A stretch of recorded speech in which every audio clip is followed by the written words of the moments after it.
പെരുമഴയിൽ വിറങ്ങലിച്ചിരിക്കുകയാണ് കാസർഗോഡ്.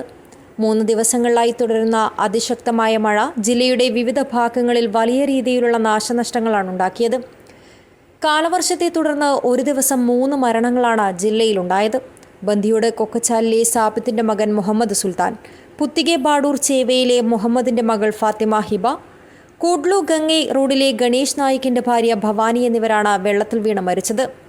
മധുവാഹിനിപ്പുഴ കരകവിഞ്ഞതോടെ മധൂർ ഗ്രാമപഞ്ചായത്തിലെ പട്ള, ഷിറിബാഗിലു, മായിപ്പാടി പ്രദേശങ്ങൾ വെള്ളത്തിനടിയിലായി.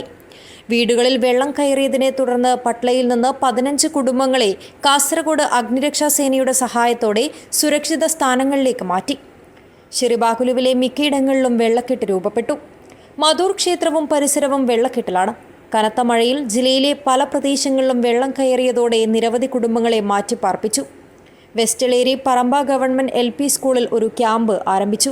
2 ഗർഭിണികൾ ഉൾപ്പെടെ 44 പേരാണ് ക്യാമ്പിലുള്ളത്. പലയിടത്തും മണ്ണിടിച്ചിലും വ്യാപകമാണ്.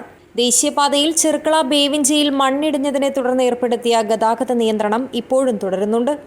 മഴക്കെടുതിയിൽ 2 ദിവസത്തിനിടെ മാത്രം 40 വീടുകളാണ് തകർന്നത്. നഗരങ്ങളിലെ റോഡുകൾ ഉൾപ്പെടെ വെള്ളത്തിനടിയിലായതോടെ വാഹന ഗതാഗതവും സ്തംഭിച്ചു. തീരദേശങ്ങളിൽ കടലാക്രമണവും രൂക്ഷമാണ്. നീലേശ്വരം, പൊടോത്തുരുത്തി, പാലായി, കടിഞ്ഞിമൂല, പുറത്തേക്കൈ, കോട്ടപ്പുറം, ആനച്ചാൽ, ചാത്തമത്ത് തുടങ്ങിയ സ്ഥലങ്ങളിൽ വലിയ തോതിൽ വെള്ളം കയറി.